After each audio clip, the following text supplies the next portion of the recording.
Report लेकर बैठते थे और इस पर प्रेस कॉन्फ्रेंस करके सीएजी के रिपोर्ट पर ही इनकी पहली सरकार शीला दीक्षित के खिलाफ, कांग्रेस पार्टी के खिलाफ दिल्ली में बनी थी। तो स्वाभाविक रूप से सीएजी कितना महत्वपूर्ण है और उसके रिपोर्ट का क्या महत्व है वो अरविंद केजरीवाल जी समझते होंगे, ऐसा मेरा मानना है। सबसे पहले तो अनेकों विषयों पर सीएजी ने फोकस किया है, मगर सबसे महत्वपूर्ण विषय शीश महल है, उनका खुद का घर है।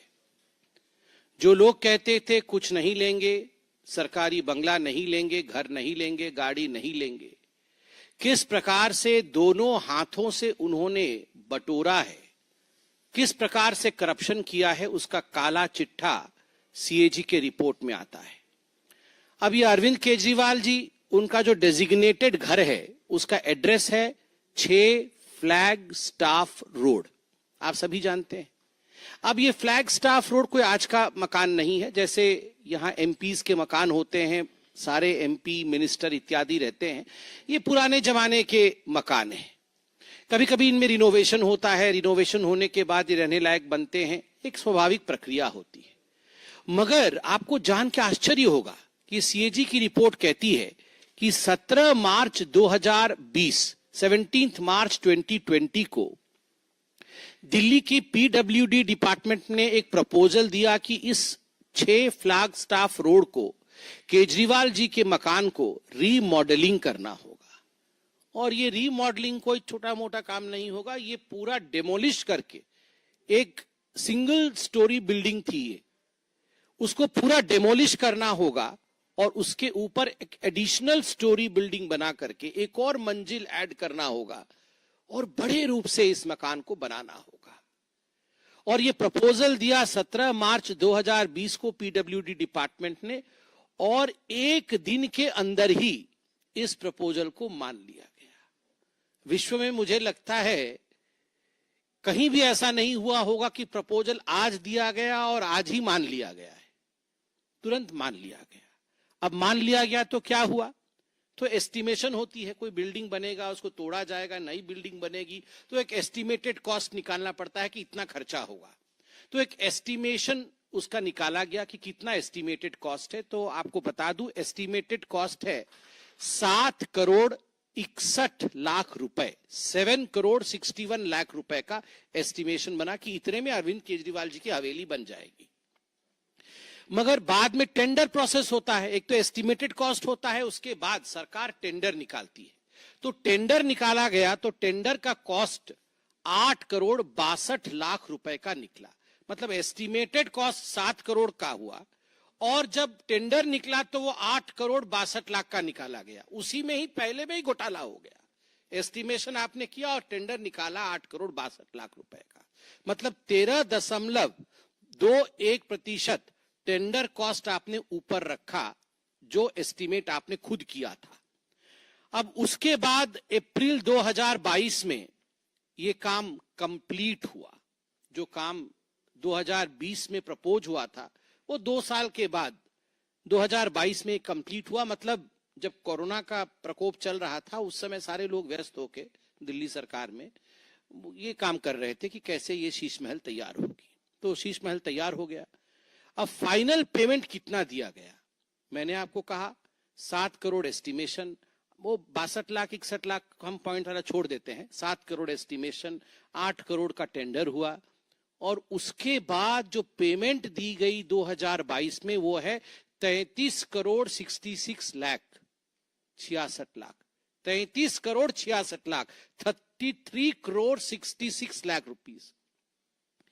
कहां 7 लाख का एस्टीमेट, 7 करोड़ का एस्टीमेट, और कहां 33 करोड़ दिया गया है। मतलब जो एस्टीमेटेड कॉस्ट 7 करोड़ का था उससे 342.31% अधिक पेमेंट किया गया, और जो टेंडर्ड अमाउंट था 8 करोड़ का उससे 290.49% का ऊपर पेमेंट किया गया। आप सोचिए, इतना घोटाला तो हमने कहीं नहीं सुना होगा, वो भी एक हवेली के पीछे, अरविंद केजरीवाल जी के शीश महल के पीछे इस प्रकार का घोटाला। और क्या क्या इसमें घोटाला हुआ, सीएजी और क्या कहती है। सीएजी कहती है देखिए कोई भी बिल्डिंग बनानी हो, कुछ भी आपको एक काम करना हो तो आजकल है एक टर्म कंसल्टेंट। वो कंसल्टेंट आता है और बोलता है हाँ यहाँ पर ऐसा होगा, यहाँ पर ये बनेगा, फलाना बनेगा, तो उसका एक कंसल्टेंसी फीस भी होती है। तो कंसल्टेंट कैसे चुने जाते हैं? सरकार में एक प्रक्रिया होती है, एडवर्टाइजमेंट होता है, और केजरीवाल जी तो वो जो एक डबल एक्सेल शर्ट पहन के एक रेनॉल्ड का पेन लगा के एडवर्टाइजमेंट करने में नंबर 1 है, अपना एडवर्टाइजमेंट करने में नंबर 1 है, मगर कंसल्टेंट के लिए कि उनका शीश महल कौन बनाएगा, उसका कंसल्टेंट के लिए एक भी एडवर्टाइजमेंट नहीं किया। कैसे हुआ फिर? स्पॉट कोटेशन, मतलब वहीं खड़े हो गए और कौन कौन बनाएगा, कौन बनाएगा, जरा कंसल्टेंट कौन होगा, आओ। मतलब जैसे गेट पे ही खड़े थे वो कंसल्टेंट। पहले से 3 लोगों को बोल रखा था कि तुम तीनों आ जाना, हम तुमको दे देंगे। तो 3 कंसल्टेंट आ गए, और 3 कंसल्टेंट में से सीएजी लिखती है without any specifications, without any basis of selection, consultant उसी दिन चुन लिए जाते हैं। मतलब आज कंसल्टेंसी की रिक्वायरमेंट है, कोई एडवर्टाइजमेंट नहीं, कुछ भी नहीं, आज ही कंसल्टेंट चुन लिए गए। अब कंसल्टेंट भी आ गए। उसके बाद देखिए repeated revision of preliminary estimate. अब कोई भी घर बनता है, मकान बनता है, रोड बनता है, कुछ भी बनता है तो एक प्रिलिमिनरी एस्टिमेट होता है कि हाँ ये जो है ये ग्लास का ढकने वाला सामान है, ये कितने का आएगा, ये 20 रुपए का या 25 रुपए का आएगा। अब उसमें क्या हुआ, ये 20-25 रुपए का, चलिए ये 20 का 25 हो सकता है, 25 का 30 हो सकता है, अब 30 का 200 रुपए तो नहीं हो सकता ना। तो ये रिपीटेड एस्टिमेट, हर तीसरे चौथे दिन इनका एस्टिमेट बदलता गया जो इन्होंने एस्टिमेट दिया था। और उसके पीछे सीएजी कहती है no justification for payment to the consultants and PWD increased buildup area. सबसे पहले तो एस्टिमेट होता है कि घर का हम कितने एरिया में घर बनाएंगे। हम सब जानते हैं कि इतने स्क्वायर मीटर में हम घर बनाएंगे, कि इतने स्क्वायर फुट में हम घर बनाएंगे। तो पहले एस्टिमेट हुआ था, प्रिलिमिनरी एस्टिमेट हुआ था कि बिल्डअप एरिया रहेगा 1397 स्क्वायर फुट का। 1397 स्क्वायर फुट में हम बिल्डअप एरिया रखेंगे। इसी के आधार पर सारा टेंडर इत्यादि हो गया, और रातों रात एक दिन बदल दिया उन्हें बदल करके कर दिया कि 1905 स्क्वायर फीट, मतलब 36% बढ़ा दिया एस्टिमेट कि 1905 स्क्वायर फीट में। क्योंकि अब शहंशाह क्या रहेंगे 1300 स्क्वायर मीटर में, शहंशाह के थोड़ा बड़ा होना चाहिए। तो उन्होंने कहा कि 1900 स्क्वायर फीट में केजरीवाल जी अब रहेंगे, और ये अपने आप ही कर दिया, कोई एडवर्टाइजमेंट नहीं, कुछ परमिशन नहीं, अपने आप ही 1905 स्क्वायर फीट कर दिया। उसके बाद इन्होंने जो एप्लीकेबल स्पेसिफिकेशंस होता है, हर चीज का एक स्पेसिफिकेशन होता है कि टूटी होगा तो इस प्रकार का होगा, उसके डोर नॉब्स होंगे तो इस प्रकार के होंगे, टोटो तो बाद में, टॉयलेट होगा तो इस प्रकार का होगा, इस सब की स्पेसिफिकेशन होती है। इस सब स्पेसिफिकेशन का इन्होंने अल्टरेशन किया, सबको बाद में बदला, बाद में पहले कुछ और लिखा, बाद में उसमें ऐड कर दिया और स्पेसिफिकेशन को बदल दिया, जिससे कि पीडब्ल्यूडी को अपने प्रिलिमिनरी एस्टिमेट को 4 बार बदलना पड़ा, 4 बार बदलना पड़ा। और एक जगह तो ऐसे हुआ, देखिए पेमेंट कैसे होता है, आपको ये खरीदना है तो पहले आप एस्टिमेट बनाएंगे, एस्टिमेट बनाने के बाद अप्रूवल आएगा कि हाँ हम ये खरीदेंगे, फिर आप जाके मार्केट में ये खरीद के लेके आएंगे, 25% का ये खरीद के आप लेके आए। मगर पहले मैं खरीद के ले आऊंगा 300 रुपए का, और पेमेंट बाद में होगी कि ठीक है 300 का खरीद दिया, दे दो। सीएजी यहां पर कहती है कि यहां पर एडमिनिस्ट्रेटिव अप्रूवल और एक्सपेंडिचर सैंक्शन, कि आप खर्चा करिए, एडमिनिस्ट्रेटिव अप्रूवल है, ये 9.34 करोड़ रुपए का काम होने के 2 महीने बाद मिला। काम हो गया, जो चीज बाजार से खरीदना था, बल्कि नहीं खरीदना था, वो हायर क्वालिटी चीज खरीद के लगा दी गई केजरीवाल जी के टेस्ट के मुताबिक, और उसके 2 महीने के बाद एडमिनिस्ट्रेटिव अप्रूवल आया, हाँ ठीक खरीदा है आपने, और एक्सपेंडिचर आप कर सकते थे। अरे पहले एक्सपेंडिचर अप्रूवल होता है, पहले एडमिनिस्ट्रेटिव अप्रूवल होती है, उसके बाद वो खरीदी जाती है। मगर मनमानी तरीके से भ्रष्टाचार के रूप में यहां काम अरविंद केजरीवाल जी ने किया। अब सीएजी टेंडरिंग प्रोसेस के ऊपर क्वेश्चन उठाती है। Arbitrary shortlisting of the bidder, arbitrary अपने मन मुताबिक बिडर का इन्होंने शॉर्ट लिस्टिंग किया।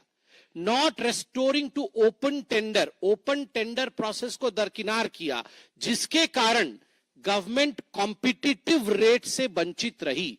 अब कंपटीशन होगा तो मैं बोलूंगा मैं 10 करोड़ में बनाऊंगा, तो ये आके बोलेंगे नहीं नहीं नहीं मैं 7 करोड़ में बना दूंगा, तो आप आके बोलेंगे मैं 5 करोड़ में बना दूंगा, तो सरकार 5 करोड़ रुपए में जो बना देगा उसी काम को तो उसको देगी। मगर यहां पर कॉम्पिटिटिव बिडिंग हुआ ही नहीं।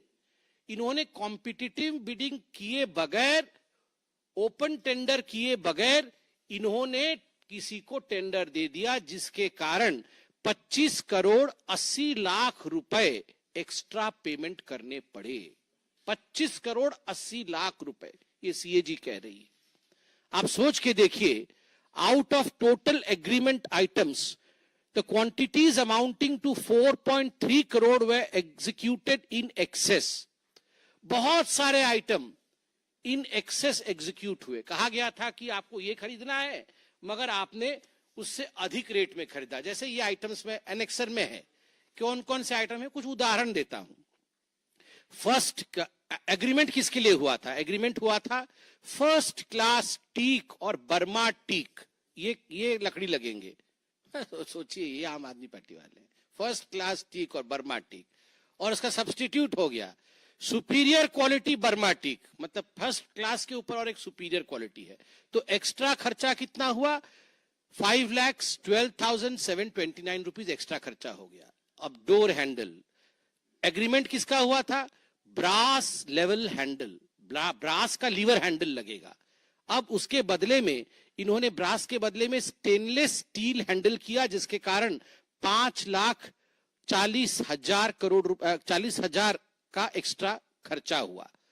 और ठीक उसी प्रकार विट्रिफाइड फ्लोर टाइल, उसके बदले में इटालियन मार्बल स्टोन, इटली से आया इटालियन मार्बल, हाँ लाइन से ठीक ठीक, इटालियन मार्बल स्टोन आया, तो इस पे अधिक खर्च हो गया 9,14,000 रुपए का। आप सोचिए। और उसके बाद thermostat shower mixture with 3 way diverter, अच्छा वो गरम गरम पानी से नहाएंगे, उसका जो है वो था पहले thermostat shower mixer with 3 way diverter, 3 तरह से पानी निकलेगा। बाद में ये सब्स्टिट्यूट हो गया thermostat shower mixer with high flow thermostat trim, बहुत हाई पावर से आएगा, जिसके कारण लगभग 5 लाख रुपए एक्स्ट्रा खर्च हो गए। फिर ये था TOW रिसेस्ड LED लाइट्स, जिसके बदले में अब 12W, अच्छा ये 10 वाट का रिसेस लाइट था, अब ये 12 वाट की LED लाइट आ गई, जिसके कारण 45 लाख रुपए एक्स्ट्रा खर्च हो गए। 45 लाख रुपए। अब मैं तो ये आइटम्स बहुत सारे हैं, पढ़ पढ़ के थक जाऊंगा, और बहुत बार पढ़ भी चुका हूं पहले, मुझे पता नहीं था ये कंपैरिजंस, इस बार कंपैरिटिव्स आए हैं। जो items for superior specification, extra item जिनके विषय में कोई एग्रीमेंट नहीं हुई थी, पहले तो एग्रीमेंट हुआ था एक्स्ट्रा लिया, अब एग्रीमेंट भी नहीं हुई थी उसके बाद भी ले लिया, वो है pre fabricated lift and sliding doors, जिसके कारण 61 लाख रुपीस का खर्चा हुआ। Modular kitchen, ground floor, first floor, second floor, तीनों फ्लोर में एक एक किचन था, पता नहीं एक में चाय, एक में रोटी, एक में सब्जी बनती होगी, और कुल मिलाकर के इसमें 68 लाख रुपीस 75,877 रुपीस का एक्स्ट्रा खर्चा हुआ। Vanity, master bedroom plus family lounge, powder room, middle room, guest room plus study room plus bedroom, इस पे लगभग 1 करोड़ से अधिक का एक्स्ट्रा खर्चा हो गया। अब ये बहुत सारी ऐसी चीजें हैं, मैं वो पर्दा कितने का है वो सब बता चुका हूं, बताना नहीं चाहता हूं, ये एक्स्ट्रा खर्चा हुआ है। मगर आज तो मुझे बड़ा आश्चर्य हुआ है, मुझे तो आपको भी हो रहा होगा, मैं थोड़ा बता दूं, where the money was spent, the cost including installation charges, some of the most expensive items at the residence. सबसे एक्सपेंसिव आइटम तो टीवी कंसोल है, हमेशा एडवर्टाइजमेंट में रहना है तो टीवी पे ही होगा। टीवी कंसोल पे 20,34,200 रुपीज, कंसोल पे, टीवी पे नहीं, केवल कंसोल लगाने पे 20 लाख रुपए। मिनी बार, घर में एक मिनी बार था, मुझे तो समझ में नहीं आ रहा है मिनी बार कैसे हो सकता है। मिनी बार 4,80,000 रुपए से अधिक खर्चा हुआ है मिनी बार पे। अब स्वाभाविक है, एक्साइज घोटाला किया तो मिनी बार तो होगा ही। ये व्यक्तिगत विषय है, घर में कौन बार रखता है नहीं रखता है, इस पे मुझे कमेंट नहीं करना है, मगर मिनी बार सरकारी खर्चे पर यह चिंता का विषय है। 5 लाख रुपए अतिरिक्त खर्च करके घर पे mini bar, L shape sofa 6,40,000, treadmill and gym equipment 18,52,000 रुपए, kitchen equipment 40 lakh, kitchen equipment, kitchen का अलग था, किचन इक्विपमेंट 40,08,000 रुपए, सिल्क कारपेट, बाप रे बाप, की तो क्वीन विक्टोरिया उस पर चलती थी, सिल्क कारपेट 16,27,690। ये सिल्क कारपेट क्या होता है? कारपेट तो हम देखे हैं, सिल्क कारपेट मतलब मैं समझ नहीं पा, हाँ सिल्क कारपेट, मतलब आप सोचिए डबल एक्सेल का शर्ट कहां से लाते हैं पता नहीं, खुद ही सिल लेते हैं। और वो जो पेन जो लगाते हैं, चप्पल, ये सब करके वो सिल्क कारपेट पे चल के मिनी बार रखे हुए हैं। मतलब ऐसा हमने व्यक्ति पूरे ब्रह्मांड में नहीं देखा होगा, कहीं भी नहीं, ना भूतो न भविष्यति। आप सोच के देखिए जरा, ऑस्कर भी छोटा पड़ जाएगा। Kitchen equipment, silk carpet, round dining table ऐसा वैसा नहीं, राउंड डाइनिंग टेबल 4,80,000 रुपए, अपहोल्स्टर्ड बेड, ये क्या होता है? 4 लाख रुपए का है, जो भी है वो अपहोल्स्टर्ड बेड, मतलब बहुत उसमें लगा होगा सुंदर सुंदर चीज। फॉक्स लेदर क्लैडिंग, ये पता नहीं कोई लेदर क्लैडिंग है, वो 6 लाख रुपए का है। मतलब आप बताइए क्या हो रहा है? ये सीएजी रिपोर्ट तो इतनी मोटी है, मैं पूरा पढ़ भी नहीं पाया हूं, मगर जो थोड़ा बहुत पढ़ा हूं मैं, उसी से मैं हैरान परेशान हूं। और इसके साथ साथ अरविंद केजरीवाल जी ने कहा कि देखिए मैं जो हूं बहुत काम करता हूं, इसलिए मुझे कैंप ऑफिस चाहिए, मेरे घर के अंदर एक कैंप ऑफिस होना चाहिए और स्टाफ ब्लॉक होना चाहिए। तो कैंप ऑफिस और स्टैंप ब्लॉक के लिए करोड़ों रुपए सैंक्शन हुए। और आपको जान के आश्चर्य होगा कि बाद में करोड़ों रुपए सैंक्शन भी हो गए, स्टाफ ब्लॉक कंस्ट्रक्शन नहीं हुआ, इसका कोई मेंशन नहीं है, और कैंप ऑफिस बीच में ही रोक दिया गया। अक्टूबर 2023 को जब ये रिपोर्ट छपी, उस समय कैंप ऑफिस बना ही नहीं था, कंप्लीट नहीं हुआ था, मगर अरविंद केजरीवाल जी के ऑफिस ने लिख के दिया कि ये कंप्लीटेड है। रिपोर्ट में 100% कंप्लीट लिखा गया है, मगर बना नहीं था, पेंडिंग था। और इसमें जो पेमेंट किया गया है कॉन्ट्रैक्टर को, वो कंप्लीट नहीं होने के बावजूद, एग्रीमेंट हुई थी 19.87 करोड़ का कैंप ऑफिस के लिए, बिना कंप्लीट किए 19.22 करोड़ रुपए कॉन्ट्रैक्टर को दे दिया गया है। कंप्लीट नहीं हुआ कैंप ऑफिस, कॉन्ट्रैक्टर को लगभग पूरा पेमेंट दे दिया गया। और service and electrical works were over estimated, camp office में over estimated by 1.41 crore at camp office और 86 लाख रुपए एट स्टाफ क्वार्टर, ये ओवर एस्टिमेट किया गया। और डाइवर्शन ऑफ फंड किया गया। क्या डाइवर्शन ऑफ फंड किया गया?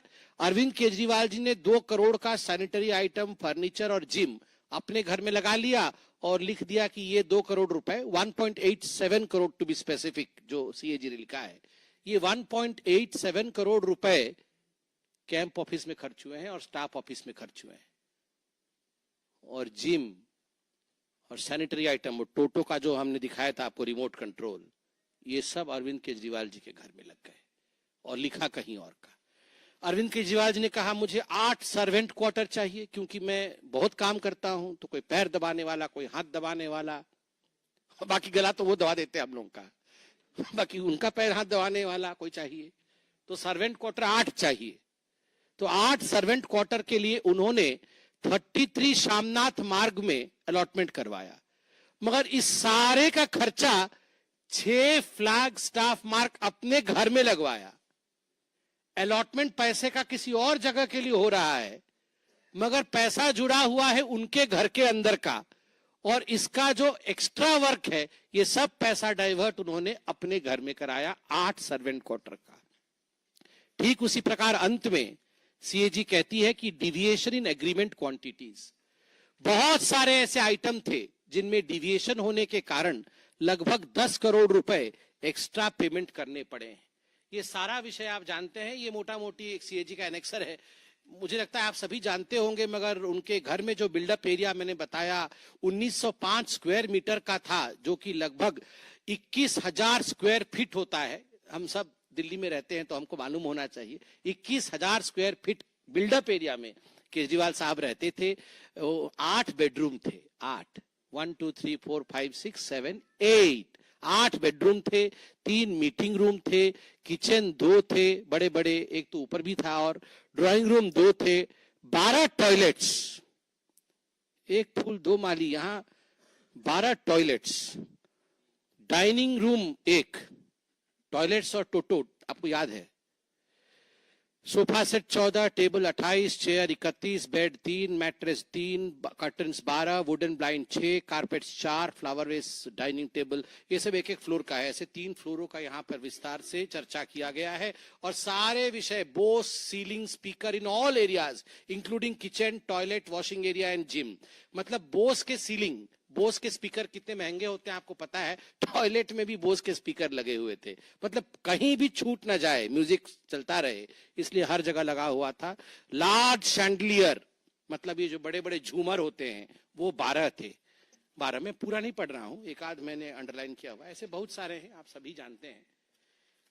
अब केवल इतना ही नहीं कहा है, मैं अभी आपको खुलासा करूंगा सीएजी ने और क्या कहा है।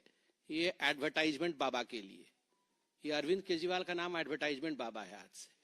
आप देखिए, सीएजी ने यहां टेबुलेशन करके दिखाया है कि कौन सा प्रोग्राम है, उस प्रोग्राम में कौन सा डिपार्टमेंट इन्वॉल्व है, उसके बाद उसका एडवर्टाइजमेंट कब से कब हुआ, एडवर्टाइजमेंट में कितना खर्चा हुआ, और उस प्रोग्राम में कितना खर्चा हुआ।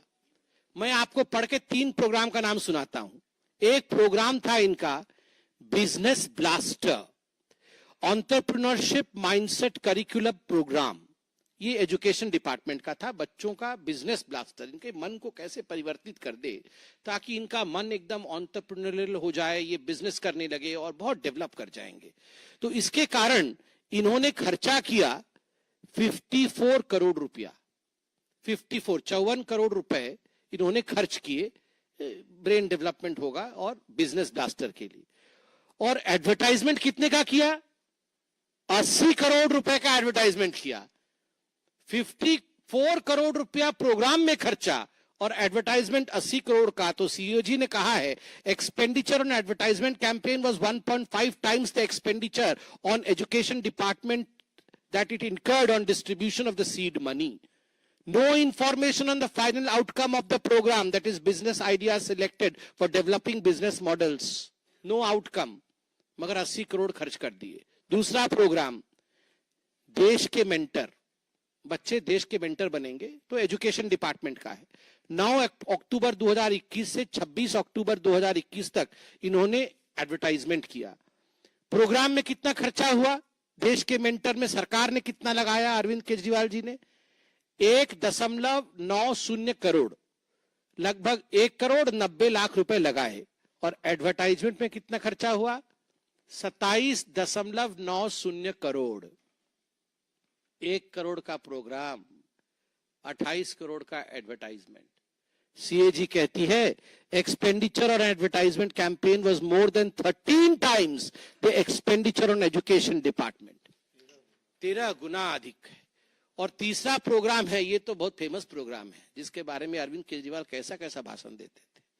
क्रॉप रेसिड्यू, पराली मैनेजमेंट, बोलते थे ना एकदम पराली का मैं ऐसा ब्रिक बनाऊंगा और मैं एक बार आ जाऊंगा तो कहीं पराली नहीं जलेगी, सब एकदम बढ़िया हो जाएगा, चंगा हो जाएगा। तो क्रॉप रेसिड्यू पराली मैनेजमेंट, ये डेवलपमेंट डिपार्टमेंट के अंडर में आता था। 2020 से 22 तक इन्होंने एडवर्टाइजमेंट दिया। कुल मिलाकर के इस प्रोग्राम में खर्चा किया केजरीवाल जी ने 77 लाख रुपया, 77 लाख रुपया खर्च किया। और एडवर्टाइजमेंट कितने का किया, 24 करोड़ रुपए का एडवर्टाइजमेंट। एडवर्टाइजमेंट 24 करोड़ रुपया का, और प्रोग्राम का वैल्यू है 77 lakh, 77 lakh. Expenditure on advertisement campaign was 31 times the expenditure of 77 lakh on development department incurred during 2020 to 2022 on procurement and spray of biodecomposer and allied materials. ये सीएजी कहती है। इस प्रकार बहुत सारे प्रोग्राम हैं, मैं इस डिटेल्स में नहीं जा रहा हूं, जिसमें केवल एडवर्टाइजमेंट के लिए अरविंद केजरीवाल जी ने 31 गुना, 13 गुना, 10 गुना अधिक खर्च किया कार्यक्रमों से। अपने मकान पे खर्च और अपने दुकान को बचाने के लिए खर्च, जनता के लिए कोई खर्च नहीं। यही अरविंद केजरीवाल जी की पार्टी की हकीकत है। दिल्ली की जनता देख रही है, सुन रही है। इसका जवाब दिल्ली की जनता चुनावों में जरूर देगी। धन्यवाद। कोई प्रश्न हो तो सादर आमंत्रित है।